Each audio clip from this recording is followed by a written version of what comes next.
O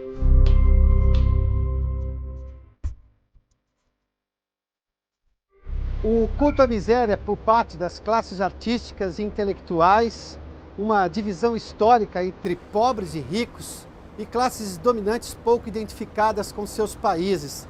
Tudo isso faz do Brasil e do continente latino-americano uma região singular em que nem a direita nem a esquerda funcionaram. Isso porque em ambos os casos as elites se igualaram no que tem de pior nos dois regimes. Concessão de privilégios e benefícios a amigos e partidários e também enriquecimento ilícito de seus líderes. Para falar sobre o assunto, a ativista política e sensação hoje no mundo sociopolítico da região, Glória Álvares. Glória, bem-vinda. Já experimentamos no continente democracias mais ligadas à direita, na verdade, antes disso, boa parte de ditaduras. Depois passamos disso um pouco de social-democracia, evoluímos ou regredimos para uma esquerda populista em boa parte dos casos. Bom, dentro da lógica política, somos um continente que deu errado com a direita ou que deu mais errado com a esquerda? Hemos errado, pero no tanto por la derecha o por la izquierda, sino porque se han utilizado los pretextos ideológicos para luego llevar a cabo proyectos que hasta traicionan lo que la misma derecha o la misma izquierda en concepto y en teoría recetan. Por ejemplo, en el momento en que entra el comunismo al continente lo hace con el caso de Cuba, pero Fidel Castro, en el momento en que iba a implementar este proyecto, él fue el primero en decir, nosotros no vamos a querer comunismo. E incluso citaba a los padres fundadores de Estados Unidos y hablaba de libertades y hablaba de democracia. Y luego ya en el proyecto político implementó un comunismo que tenemos que entender que el comunismo luego nunca ha funcionado en la práctica, porque digamos, en papel el comunismo te dice que va a llegar a un punto donde todos van a ser iguales, el gobierno pasa a ser obsoleto, pero no existe más una oligarquía o una clase política. Si analizamos el caso de la Unión Soviética, la China de Mao Zedong, lo que pasó en Cuba, lo que pasó en Vietnam, en Venezuela, en Corea del Norte, nunca se llega a dar ese estado de igualdad, porque siempre Stalin, Mao Zedong, Fidel Castro, la dinastía Kim, Hugo Chávez, ahora Nicolás Maduro, se vuelven una nueva oligarquía. Entonces, la diferencia es que al menos Cuba en 1959 cerró el comercio, expropió todo lo que pudo, pero hoy lo que vemos con estas nuevas izquierdas latinoamericanas es que se comportan igual de oligárquicas e igual de mercantilistas que las derechas que antes criticaron. Por ejemplo, si uno va a Venezuela, el país está en la miseria absoluta, pero existe una economía artificial, todavía hay buenos restaurantes, hay buenos hoteles, hay gente haciendo negocios, porque los empresarios, mientras se alíen al gobierno, pueden existir. Entonces, ese sueño de esa izquierda donde todos vamos a vivir en igualdad, no lo está cumpliendo el socialismo del siglo XXI y están creando oligarquías más derechistas que las derechas que criticaron y vemos una Cristina Kirchner bañada en dinero, Dilma Rousseff envuelta en casos de corrupción, vemos una oligarquía de los boliburgueses que le llaman a lo que la revolución bolivariana ahora ha creado. Ahora, ¿cómo son los boliburgueses? Los boliburgueses, por la revolución bolivariana se han vuelto los nuevos burgueses, porque lo que estamos viendo es que el discurso marxista de esta lucha de clases, de pueblo y antipueblo, les funcionó para llegar al poder. Pero ahora que están en el poder, se están portando igual de mercantilistas e igual de oligopólicos que sus predecesores. Ahora analicemos la derecha. La derecha tradicionalmente, por ejemplo, si uno analiza el caso de Inglaterra, los Whigs y los Tories o Republicans versus Democrats, la derecha es tradicionalmente conservadora, ¿no? En sus aspectos morales, sigue las tradiciones de una religión, si estamos hablando de Occidente es la religión cristiana, pero cree en el libre mercado. En un mercado abierto, en un mercado sin aranceles, en un mercado sin privilegios, sin monopolios ni oligopolios, sino que la ley del que compite, la ley de quien satisface al consumidor. Y en los años 90, cuando nosotros salimos de las dictaduras, los recién electos gobiernos de derecha nos prometieron libre mercado. nos prometieron capitalismo. Los presidentes de ese momento empiezan a abrir las fronteras de América Latina, que estaban cerradas, porque la CEPAL nos había recetado la sustitución de importaciones. Pero en el momento en que empiezan a privatizar, lo hacen a través de concesiones y le dan privilegios a sus amigos del partido, a sus compañeros de universidad, a sus colegas. Entonces, la derecha latinoamericana, en lugar de traer libre mercado, lo que trajo fue más monopolios, más oligopolios, y la población en general resintió al neoliberalismo y dijeron: el capitalismo no funciona, el libre mercado es un engaño, necesitamos socialismo. Y por eso vemos lo que está pasando en el continente. Pero si analizamos, aquí realmente no hay derechas y no hay izquierdas. Se usan esos discursos, pero solamente para llegar al poder.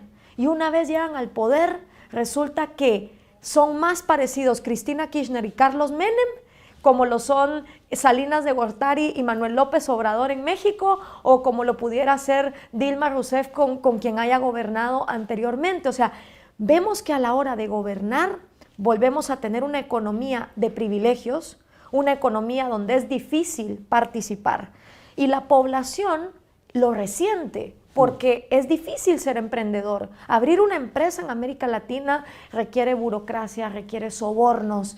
Entonces se vuelve más fácil ser un político y hacer dinero con los recursos del Estado. Ou seja, não tivemos nem o que a direita promete na essência, tampouco tivemos o que a esquerda promete na essência. Ou seja, nós não podemos dizer que o continente se deu mal com a esquerda ou se deu mal com a direita, porque não teve exatamente os benefícios de ambos os lados, é isso? Exactamente. Obviamente, cuando tenemos a las izquierdas gobernando, la economía está más ahorcada, porque empiezan los controles de precios, la sustitución de importaciones, como está pasando en Argentina, empieza a haber trabas comerciales, empieza a ahorcarse más la economía. Lo estamos viendo con el socialismo del siglo XXI, pero la derecha ahorca la economía en otras formas, y es que empieza a otorgar privilegios monopólicos y oligopólicos solo a los del club.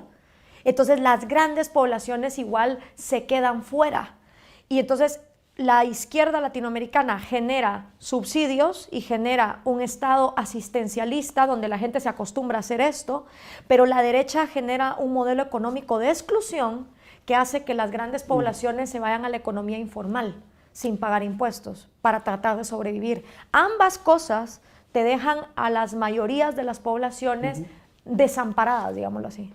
Não resta dúvida que é culpa de quem liderou a direita ou de quem liderou a esquerda, que fez errado, aplicou mal o modelo e, na verdade, todos ficaram extremamente ricos. Os líderes da direita na América Latina ficaram todos muito ricos, como assim hoje os líderes da esquerda populista estão extremamente ricos. Enquanto continua a desigualdade social, um continente ainda com muita gente por ter acesso a bens básicos como educação e saúde de qualidade. A espécie humana que habitou a América Latina talvez seja o melhor exemplo. Eu não gosto de dizer que o ser humano está dando errado, porque o ser humano dá certo, mesmo que erra, é um outro ser humano que corrige. Mas em algum momento aqui essa má aplicação se deu por qual razão? Por que nós nunca tivemos uma esquerda na origem marxista, como se previa nos livros, ou nunca tivemos também uma direita que permitisse a livre competição, o fácil acesso a bens para que se pudesse produzir, ou seja, empreender livremente? O que barrou isso daí? Foi apenas o interesse, talvez a herança europeia ruim, a aplicação pelos que estavam aqui? Onde começou o problema da América Latina, na sua opinião? El problema de América Latina es la desinformación. Nunca se le dice a las personas lo que realmente ocurrió. Se esconde la historia, o se tergiversa, o se vuelve a reescribir. Entonces la población en general culpa cosas que nunca ha habido de sus males. En el caso de por qué no se da un marxismo, bueno, yo sostengo que realmente el marxismo es antinatural y no puede acabar con la naturaleza humana, que es el espíritu individual de querer salir adelante y querer diferenciarse de los demás. Entonces el marxismo de la teoría a la práctica ha fracasado, no solo en América Latina, sino en todas partes donde se ha expuesto. Pero la derecha no implementó el libre mercado por la misma razón que la izquierda no implementó el marxismo, porque una vez llegan esas cúpulas al poder, se dan cuenta que están gobernando masas de ignorantes que no conocen su historia y que como no conocen su historia, no son capaces de corregir errores. Porque si usted le pregunta a las personas que portan una camiseta del Che Guevara, si saben lo que fue un gulag en la Unión Soviética, o si tienen idea del genocidio de Mao Zedong, del gran salto adelante, de la revolución cultural, de que todos los chinos tenían que llevar un libro rojo que los adoctrinaba, la mayoría de la gente no lo sabe. La mayoría de las personas repiten lo que alguien les dijo que tienen que repetir. Por ejemplo, cuando se habla de neoliberalismo y la culpa del neoliberalismo, neoliberalismo resulta que es un término socialista del alemán Alexander Rousseau, que en 1930, tratando de que las ideas liberales del siglo XIX se mezclaran con el welfare state, hizo el término neoliberalismo, o sea, un nuevo liberalismo que fuera más social. Está tan tergiversada la historia que la gente lo usa para hablar de capitalismo salvaje, que tampoco nunca se dio. Entonces, el gran error para mí en América Latina de por qué seguimos tropezando con los mismos errores es porque la desinformación está completamente masificada. En algunos casos, porque la misma gente no se quiere informar, pero en otros porque deliberadamente los gobernantes o las cúpulas esconden información. Vamos tirar aquela parcela das pessoas que realmente não tiveram acesso a nada e é difícil culpá-las pela ignorância que ostentam em história, o desconhecimento que ostentam em história. Pegando o caso brasileiro, nós tivemos as experiências tanto mais à direita ou mais à esquerda, e nós tivemos uma população votando de A a Z, ou seja, os ricos, os médios e os pobres votaram naquele candidato à maioria. Nunca se teve um candidato só de uma parte da população no Brasil eleito. E mesmo assim deu errado. E de gente que talvez era bem informada, ou que deveria estar bem informada. Não há também uma parte de culpa das pessoas de não quererem se informar, de não quererem ir adiante, ou de se acostumarem com aquela realidade, ou não terem ambição no sentido inglês da palavra, que é uma coisa de querer melhorar de vida, estar melhor? Não há um pouco desse comodismo latinoamericano? Por supuesto, la apatía y la comodidad, porque América Latina no solo está mal por las poblaciones que están rezagadas, que no tienen educación, que no tienen salud, también está mal por la cantidad de jovencitos que fueron a las mejores universidades, a los mejores colegios, que sus papás sí les pagaron por educación y que les importa un bledo la realidad de su país y que lo único que quieren es ir de fiesta y pasársela bien y estar en la tecnología y que todo eso está muy bien, pero uno tiene que ser también un contribuyente del contexto en el que vive. Y hay muchos jóvenes en este continente que simplemente están cegados o incluso peor, muchos se vuelven de estos socialistas Chanel, ¿no? Porque se ponen la t-shirt del Che mientras andan con el iPhone y encima le echan la culpa a los papás por ser millonarios y ellos se dan estos como baños de pobreza, de voy a ayudar al pobre y todo, cuando lo mejor que podemos hacer para ayudar al pobre es crear fuentes de empleo. Entonces, sí hay en Latinoamérica también una población que es 100% culpable de mantenerse desinformada y que incluso su excusa, porque yo que estoy en redes lo veo mucho, mucha gente me dice, es que los pobres, olvídate de los pobres, tú tienes Facebook, tú tienes Twitter, así como tú me estás usando estas herramientas para quejarte de los pobres, ¿por qué no las usas para informarte? Y entonces muere el debate, porque ya los mandas a accionar. Ahora, el otro gran problema es que en América Latina nos dividimos mentalmente por situación económica y eso es erróneo.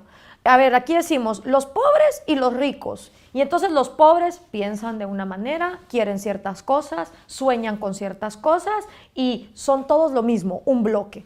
Y los ricos piensan de cierta manera, quieren ciertas cosas. La verdad de las verdades es que dentro de la gente que está en situación de pobreza y dentro de la gente que está en situación de riqueza hay miles de variedades, porque la pobreza y la riqueza no son condiciones mentales, son condiciones en las que cualquier ser humano puede entrar y salir. Hay gente que nace pobre y muere rica, hay gente que nace rica, muere pobre. Entonces, el hecho de que nosotros como latinoamericanos nos dividamos mentalmente, ya por ahí vamos mal.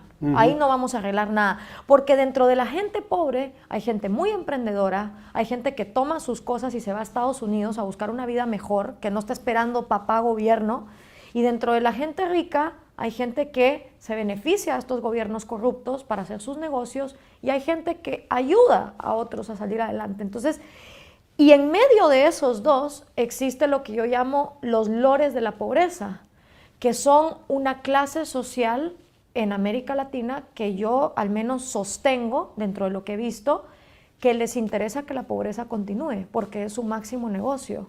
Y ahí te incluyo políticos, funcionarios, diputados, jóvenes mochileros que se vienen de Suecia, de Noruega, en estas ONGs tipo Oxfam, amantes de Rigoberta Menchú, del Che Guevara y todo este rollo, y que creen que vienen a América Latina a vivir a las mejores avenidas, a la par de las embajadas, a cobrar unos super sueldos, a decir, vengo a ayudar al pobre. Entonces tenemos una clase política, social y cultural, gente que hace cine, gente que hace teatro. Aquí viene, por ejemplo, Joaquín Sabina y a darse de abrazos con Rafael Correa.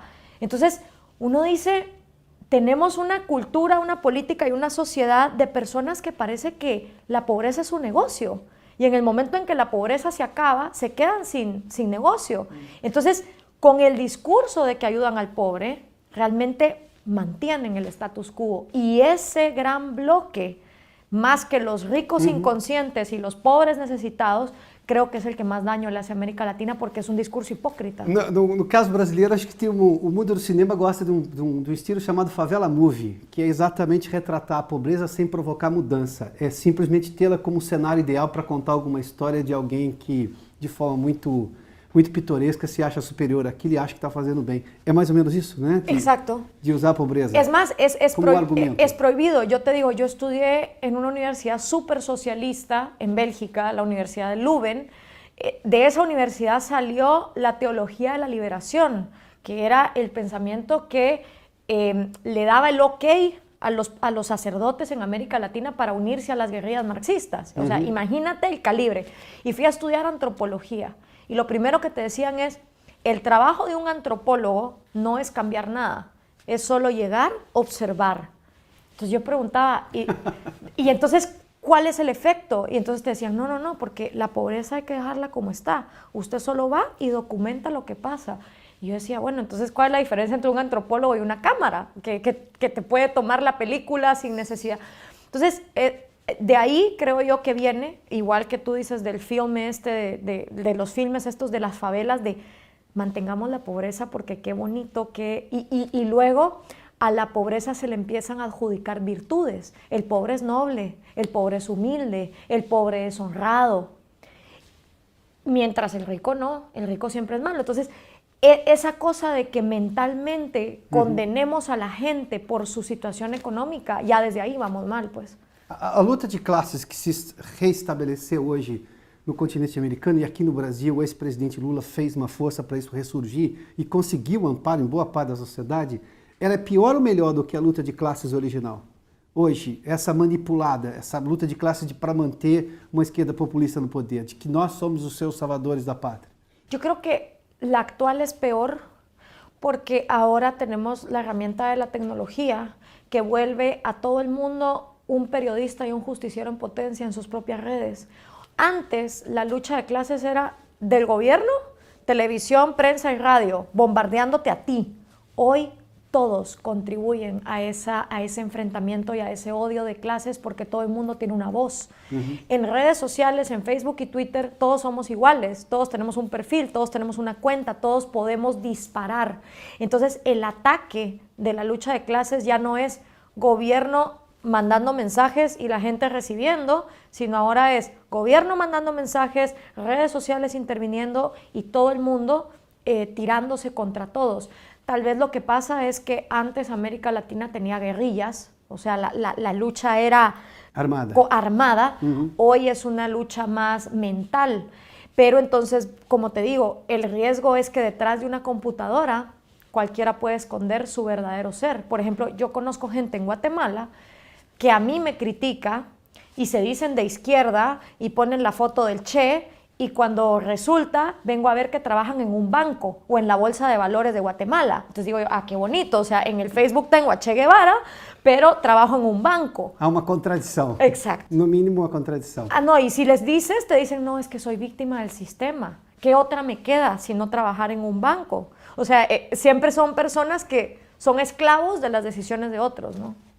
Há uma ausência, uma falta de senso de pertencimento, seja de brasileiros em relação ao Brasil, sejam de latino-americanos de qualquer um outro país em relação aos países de origem. Há uma falta de sensação de pertencimento, de fazer aquele país o país de todos em algum momento e construir uma saída conjunta, porque em algum momento todo mundo se separa. O mais pobre se separa e diz não quero me misturar àqueles, os ricos se separam dos mais pobres. Um país desunido não chega a lugar nenhum, ou chega onde chegou a parte maior da América Latina. Falta sensação de pertencimento, de faço parte disso daqui, nasci aqui. Ah, posso ser descendente de europeus, mas hoje eu nasci aqui, eu sou daqui. Posso ser descendente de negros escravos, bom, mas eu nasci aqui. Sou descendente de asiáticos, mas eu nasci aqui. Falta essa sensação de pertencimento, na sua opinião? Pues yo creo que obviamente uno tiene que sentirse parte de algo, pero yo creo que más que las condiciones bajo las que uno nace, uno es parte de lo que uno va decidiendo en la vida.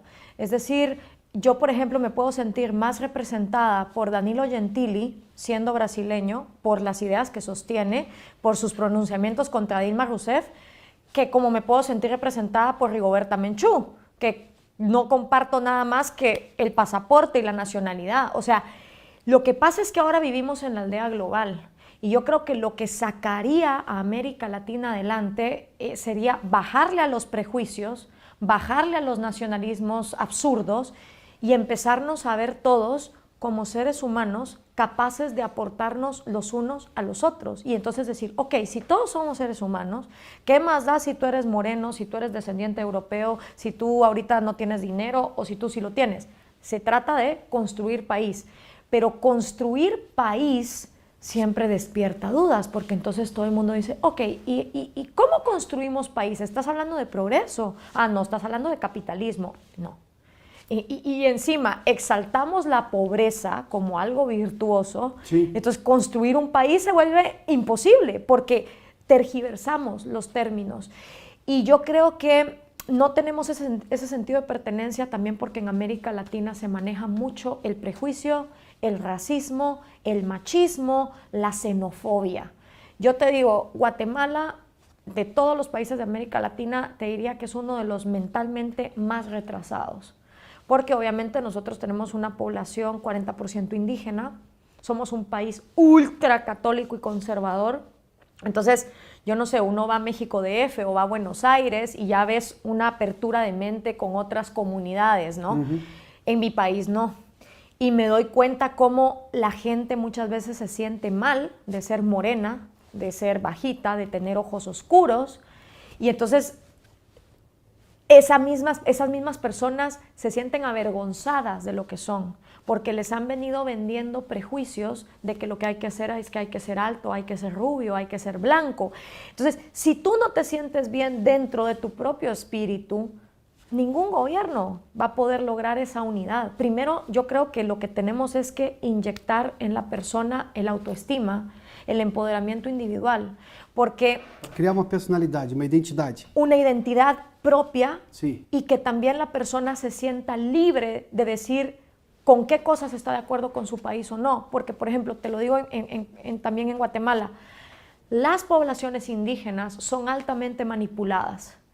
Porque entonces les dicen, por ser indígena, tú tienes que pensar de esta manera y vamos a ir a pelear por esta causa.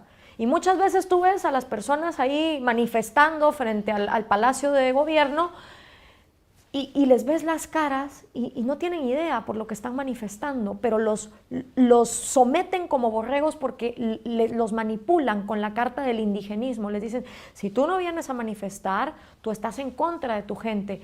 Y yo creo que cualquier mujer en mi país debería de ser libre de vestirse con el traje indígena si quiere, pero de ponerse jeans y t-shirt también si lo quiere. Es decir, yo creo que cada persona debe llegarse a construir autónomamente y partiendo de ahí, buscando su lugar en la sociedad. Como você assistiu às recentes manifestações? Começaram em 2013, as novas manifestações de rua no Brasil começaram em 2013, tivemos depois, agora em 2015, outras manifestações. Parte da crítica brasileira às manifestações, sobretudo do governo, porque as manifestações são contra o governo atual, um governo que imaginava-se jamais ser vítima de uma manifestação, ou seja, ser o algoz da manifestação. dizia que mas essa é a população branca do Brasil, da classe média e média alta que está se manifestando. Eu nunca vi tanta estupidez num pronunciamento, porque eu cresci na escola com os professores de história, todos da esquerda, dizendo o seguinte: a classe média brasileira branca não se envolve com o país. Quando os vi se envolvendo com o país, eu falei, avançamos. Isso é um avanço, não é? As pessoas se expuseram, se mostraram para dar opinião. Concorde ou discorde delas, elas estão na rua. Qual é a sua opinião sobre essas manifestações todas? Bueno, primero, el mismo síntoma que está ocurriendo en Brasil está ocurriendo en toda América Latina. El expresidente de Guatemala, antes de verse forzado a renunciar, también decía lo mismo, solo la clase alta, unos cuantos están saliendo a manifestar. En Ecuador, el presidente Rafael Correa, que él tiene los ojos verdes, tuvo el descaro de decir, solo los ojiverdes salen a manifestar. Y el tipo tiene los ojos verdes, pero se meten tanto en su discurso que él decía, no, solo son la clase alta, los ojiverdes, los que están saliendo a manifestar. En Venezuela ni digamos, en Argentina con el fiscal Nisman también, o sea, desprestigian el clamor popular para minimizar el impacto y el descontexto de las manifestaciones, porque son incapaces de admitir que el pueblo se les está revirtiendo, porque para ellos pueblo es sinónimo de gobierno, y todo lo que está en contra del gobierno no es pueblo, es oligarca, es burgués, es ojiverde, es el enemigo. Y cuando uno va a las manifestaciones, yo estuve en Sao Paulo, en Ven Pra Rua, y vi en la Vía Paulista todo tipo de personas, de todos los colores, de todas las clases sociales, sí. Y entonces uno dice, no, estas son cosas que hay que prestarle atención. Pero he aquí el gran reto de las manifestaciones latinoamericanas. Si nosotros analizamos el 2015, y sería bonito que alguien hiciera un video de eso, vamos a ver que hubo manifestaciones desde México hasta la Patagonia, por diferentes casos, y la gente salió a las calles histérica con sus gobiernos. El problema está en que por la misma desinformación, América Latina hoy tiene una población joven que no tiene ni idea de política, mucho menos de economía, porque lo poco que les han enseñado en la escuela es economía marxista o keynesiana, y lo poco que saben de política es lo que oyen en las noticias que están manipuladas. Entonces, ¿qué pasa? El ciudadano latinoamericano ve lo que está sucediendo, se opone a la corrupción, porque ahí sí que el odio a la corrupción es general, ese no tiene ideología, todo el mundo no queremos que el gobierno robe, ¿no? Pero cuando salen a las calles, salen y exigen, no más corrupción, abajo el gobierno. Pero cuando uno ya les llega a preguntar, ok, ¿y qué propones? ¿Cuál es tu propuesta para que el gobierno no robe? No, yo no sé. Que me digan ellos que son los gobernantes, que me digan ellos que son los políticos. Yo no tengo por qué saber. Entonces tenemos una población que sale a las calles a manifestar contra sus gobiernos, pero al mismo tiempo se queda de brazos cruzados esperando las respuestas de ese gobierno. Y entonces, ¿qué sucede? Al cabo de un tiempo, las manifestaciones empiezan a dividirse y polarizarse. Y uno empieza a ver que, por ejemplo, en Guatemala era renuncia ya Otto, renuncia ya Roxana, como aquí es fora Dilma. Ok, esa es la consigna general. Pero conforme pasa el tiempo, como nadie tiene idea de cómo construir país, uno empieza a ver pancartas como estaticen la energía eléctrica, estaticen el petróleo, más poder a los sindicatos, pancartas del Che Guevara, otros con pancartas de... O sea, yo vi en Ven Pra Rua una pancarta que decía más Mises, menos Keynes, y a la par había un chico con una del Che Guevara. Entonces ya la gente ya no sabe ni por qué está manifestando, cada quien va por una cosa completamente diferente. Y ahí es el reto, porque si nosotros no pasamos de la protesta a la propuesta y no empiezan los latinoamericanos a entender cómo funcionan sus gobiernos, no los van a poder cambiar a largo plazo. Há hoje na sociedade brasileira uma impressão de que todo mundo acha que tudo virá de Brasília, tudo tem que passar pelo governo. Não se pode ter livre iniciativa. É verdade que qualquer aparato legal hoje, a legislação brasileira obriga você a ter autorizações do governo, enfim. Não se tem hoje muita liberdade, mas também não se vê verdadeiramente grandes movimentos envolvendo desde empresários. Os empresários e os geradores de empregos se acostumam a tentar conseguir algum favor do governo, seja lá comprando apoio, pagando campanhas, enfim. A parte mais pobre da população troca isso por benefícios básicos, como ter acesso a uma casa ou acesso a algum benefício que seja, no caso do Brasil, Bolsa Família. Ou seja, ninguém está querendo se ver independente do governo. Essa falta de liberdade, do que se chama liberalismo pleno, não seria o problema que começaria a solução se uma vez implementado, ou seja, as pessoas se verem autônomas além do gobierno? Por supuesto, pero el problema que ha tenido el liberalismo es que no podemos pedirle a alguien que sea libre si primero esa persona no se quiere a sí misma y no confía en sí misma. Y el problema que ha tenido el liberalismo en América Latina es que ha querido meter el libre mercado, la libre economía. Si una persona se siente incapaz de aprender a pescar o de pararse en sus propios pies, ya sea por una educación que lo ha vuelto víctima, porque en América Latina, recordemos que desde que somos niños, muchos niños en este continente todos los días mueren en su esperanza de tener imaginación o creatividad, porque cuando le preguntan a sus padres ¿por qué el cielo es azul?, cállese, no pregunte, no ande hablando. O sea, los mismos padres muchas veces merman el autoestima del niño. Luego ese niño va a la escuela y tiene un profesor que todavía tiene el marxismo dialéctico metido y que le enseña resentimiento. Le enseña, tú eres pobre, hay ricos, hay gente que te aplasta, tú no eres dueño de tu vida, hay gente que controla el mundo, por más que tú luches, no vas a salir adelante. Ese niño crece y se vuelve un joven con muchos problemas, probablemente ingrese en una pandilla criminal, entre en las drogas, se sienta completamente confundido y si tiene la suerte de llegar a la universidad, se acuerpa de otros que igual que él han crecido un resentimiento social en su corazón que lo único que hacen es repetir las mismas dialécticas de lucha de clases. Entonces cuando se vuelven adultos prefieren hacer así o pedir un trabajo en el gobierno porque se sienten incapaces de ellos pararse en sus propios pies. Entonces tenemos un círculo de victimismo psicológico que es el daño más grande que nos está haciendo el populismo, porque nos está dejando con generaciones que se sienten desempoderadas. Y el problema del liberalismo es que, teniendo ese círculo, pretende decirle a ese joven, el libre mercado funciona. Mira, aquí está la foto, Corea del Sur, Corea del Norte. Mira el montón de luces de energía eléctrica y aquí solo hay una. A ese joven esa foto no le habla. Lo que necesita ese joven es primero sentirse libre en su corazón. Y sentirse libre implica sentirse responsable de sus propios actos. Y ese es un trabajo de autoestima, de empoderamiento, de incluso rescarbar esos traumas psicológicos. Y eso creo yo que es lo que nuestros jóvenes necesitan. Y una vez tú tengas a una persona que se quiere a sí misma, que se siente digna, que tiene autoestima, el liberalismo le hace sentido. Es casi que automático que le va a hacer sentido. Glória, você fez várias menções aí à atuação da Igreja Católica no continente.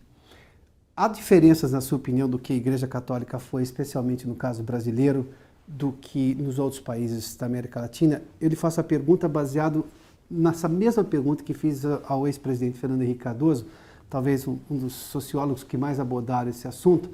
E ele nega, ele diz que a Igreja Católica no Brasil não poderia ser responsabilizada por esse coitadismo que temos, por qualquer falta de ambição maior. Ele diz, pelo contrário, que a Igreja Católica no Brasil teve um papel importante na luta contra a ditadura, na forma como conseguir chegar a alguma consciência aos pobres. E, por exemplo, a Igreja Católica, quando Lula ainda era uma promessa de uma esquerda que fosse igualar as pessoas e dar acesso a todas, a Igreja Católica deu suporte à esquerda brasileira. A essa esquerda que se prometia, hoje é contra, hoje percebeu que é uma esquerda populista, mas quando se tinha a promessa também apoiou. Ou seja, era uma esquerda, era uma Igreja Católica mais vanguardista, embora tivéssemos ainda também grupos extremamente de direita ou conservadores. Na sua opinião, a Igreja Católica, por exemplo, na América Caribenha é uma coisa do que se viu na América do Sul, ou especialmente no caso brasileiro?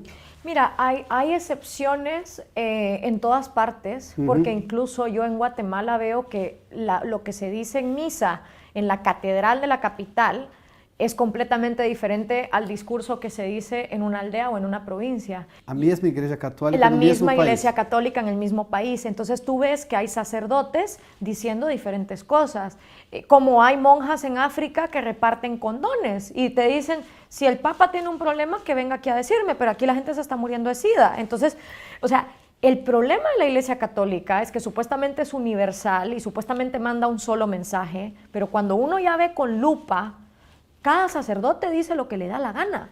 Y el peligro es que van guiando a muchísimas personas a una u otra cosa. Por ejemplo, con lo del matrimonio homosexual. En mi país hay católicos que te dicen la homosexualidad es una enfermedad, es un pecado. Y otros te dicen, no, el Papa Francisco lo acepta. Entonces, entre ellos mismos no saben para dónde ir.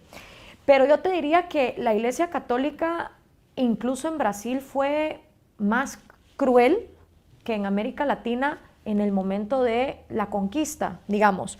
Porque acordémonos que también es analizar 500 años de Iglesia Católica. Y entonces en esos 500 años la Iglesia ha sido aliada de dictadores, se ha metido a la guerrilla, a veces ha estado con la izquierda, a veces ha estado con la derecha. O sea, en 500 años la Iglesia ha hecho de todo. Pero si ese fuera el discurso, yo te diría que Brasil la tuvo más difícil, porque ustedes no abolieron la esclavitud. En cambio, en América Latina hubo gente, hubo sacerdotes que pidieron que por favor los indígenas no fueran esclavizados y entonces se hizo aquel sistema de la encomienda, que era igual de cruel, pero ok, por lo menos no había esclavitud. Entonces, si ese fuera el discurso, diríamos que Brasil viene de un pasado más cruel y que la Iglesia Católica le dio la espalda a mucha gente durante la esclavitud, mientras que en América Latina no. Pero lo que vemos generalizado ya en el 2015 es que cada sacerdote dice lo que se quiere, pero el culto a la pobreza es parejo en todas partes. Y la Iglesia Católica te dice que si eres pobre vas a tener un pedazo más grande de cielo y mientras más sufras en esta tierra, mejor te va en el otro lado, bienaventurados los pobres. Y incluso lo que se lee en misa, porque la Biblia es un libro enorme, pero casi siempre se repiten las mismas lecturas en todos los domingos. Entonces, esa virtuosidad de la pobreza también la ha exaltado la Iglesia Católica en nuestro continente. Y mucha gente incluso se siente digna en su pobreza porque así se ganará el cielo. Y otras veces hay casos de corrupción, por ejemplo, en mi país, en un pueblo que se llama San Pedro Soloma, un sacerdote le prohibía la comunión y la confesión a los fieles si no votaban por el alcalde que él quería. Y te estoy hablando de una población indígena, que su grado académico no llega ni a tercero primaria. Si el cura les dice que no les va a dar la comunión o no les va a dar la confesión, los tipos sienten que se van a ir al infierno. Entonces, hay manipulaciones muy severas que deberían de ser estudiadas, ¿no? Glória, uma última pergunta. Qual é a sua opinião sobre o momento brasileiro hoje, a realidade brasileira, com tudo que passa, com manifestações, com mais de 90% das pessoas, ou em torno de 90% das pessoas, aí 90% dos brasileiros, de 200 milhões, incluem pobres, médios, ricos, contra um governo, reclamando de um governo. Ou seja, não são só os brancos de olhos azuis ou verdes, ou pouco, ou seja lá o que for. ¿Cuál es su opinión sobre la realidad brasileña hoy? Bueno, primero yo realmente me quito el sombrero, como decimos en español, ante la sociedad brasileña, mis respetos, porque ustedes llevan saliendo a las calles desde el 2013 y es un país enorme, de mucha gente. Nosotros en Guatemala logramos la renuncia del presidente, empezando manifestaciones en abril. Ustedes vienen desde 2013 haciendo esto, siendo un país más grande y de mayor población. Entonces realmente es digno de admirarse y creo que lo pueden lograr. Creo que realmente ahorita Brasil está en un momento donde puede venir y quitar a Dilma Rousseff y demostrar, así como Guatemala siendo pequeña demostró que se pudo, ser ustedes el gran gigante de América.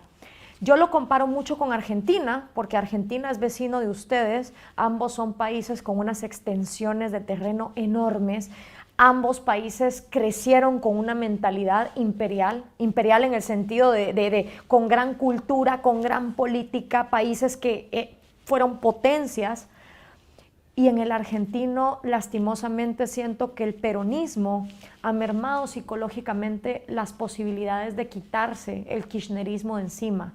Brasil tiene una gran ventaja, a pesar de ser igual de grande y un país con tanta extensión de tierra y de personas, no tiene esa contaminación psicológica.